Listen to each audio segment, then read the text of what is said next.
Kanye West dropped a secret clip that shows Kim Kardashian and Travis Barker in a situation nobody was supposed to see. It seems like Ye's out for revenge. In the past, have you ever hooked up with Travis Barker? That I do not mind you asking. Okay. Now, Travis has never exactly hidden his crush on Kim. Years ago, he said straight up that he thought she was hot. This was long before he ever married Kourtney. He even wrote in his memoir about how Kim used to come to him for advice about reality TV. He said, "Kim and I never touched each other.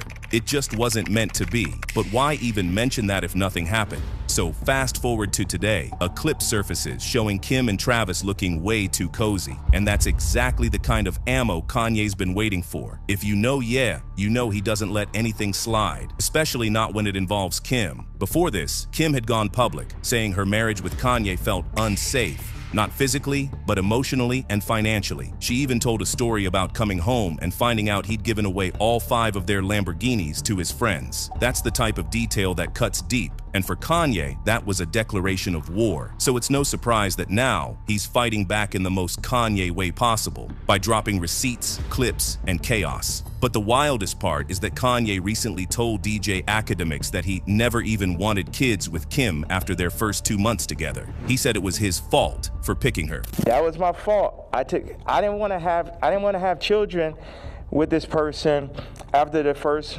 2 months of being with her. And that's exactly why this Travis Barker situation hits different. If Kanye's willing to talk about his own kids publicly, imagine what he's willing to leak about Kim and her sister's man. And here's where it gets personal, because this isn't just about Ye versus Kim. It's also about Kim versus Kourtney. Remember how the sisters' relationship has been crumbling for a while? The Dolce & Gabbana fight, the wedding drama, all that tension. Kourtney straight up called Kim a narcissist, saying everything she does is about her. So if there's even a hint of truth in this clip, it's like tossing gasoline on that family feud.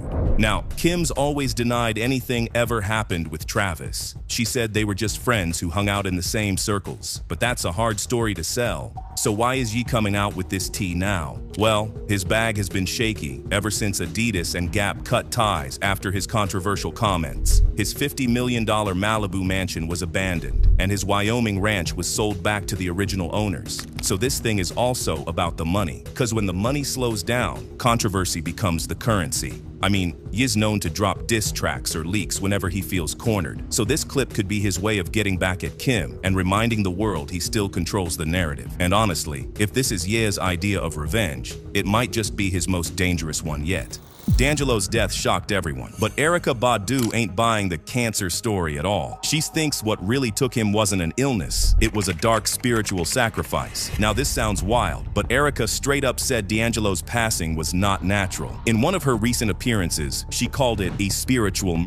According to her, there were unseen forces collecting debts, and D'Angelo somehow got caught in it. Now remember, Erykah and D'Angelo weren't just collaborators, they were spiritually connected. They made magic together on tracks like Your Precious Love, and fans always felt that unspoken energy between them. So when she talks about him, it always feels personal. She said his energy started shifting months before his death, like he knew something was chasing him. What's even crazier with this whole thing is that Erykah said she's sitting on unreleased studio footage where D'Angelo talks about black spirits collecting their debts. He apparently felt that something spiritual was closing in, and Erykah says that clip still gives her chills, but she hasn't released it yet. She claims she's scared of what the truth might expose. So what exactly does she mean by spiritual attack? Well, according to her, D'Angelo's death lined up with specific Yoruba festivals, sacred days where energy shifts are believed to happen. She hinted that those dates weren't random at all, saying, "The ancestors were calling, but not everyone who calls you loves you." That's kinda eerie if you think about it. Now, some say Erykah's just expressing grief through her spirituality, while others believe she's dropping real clues that the industry doesn't want exposed. When she says sacrifice, she probably doesn't mean that literally. She could be saying D'Angelo was spiritually targeted, drained, and left vulnerable until his body gave up. So this raises a question. What was D'Angelo going through behind the scenes? I mean, we know he'd been battling health issues, but insiders say he was also struggling mentally and spiritually. He told friends he felt drained and watched, like something or someone was pulling his energy away. That kind of talk matches what Erykah's describing, and when she calls it a spiritual sacrifice, she's tying it to a bigger pattern. In Yoruba belief, sacrifices happen when powerful spirits exchange energy, sometimes willingly, sometimes not. Erykah seems to think D'Angelo's passing was that kind of exchange, a taking of one energy to fuel another. Whether it was a metaphor or not, she believes that's why he died so suddenly, even though he looked stronger just months before. To add to the whole mystery here, people close to Erykah say she blames herself. She's apparently told friends she didn't protect D'Angelo spiritually the way she should have. They used to do energy rituals together, and when he stopped participating, she worried he was open to attack. After his death, she said she tried to shield him, but the forces were already there. Still, the official reports list cancer as the cause of D'Angelo's death, and there's no evidence of foul play.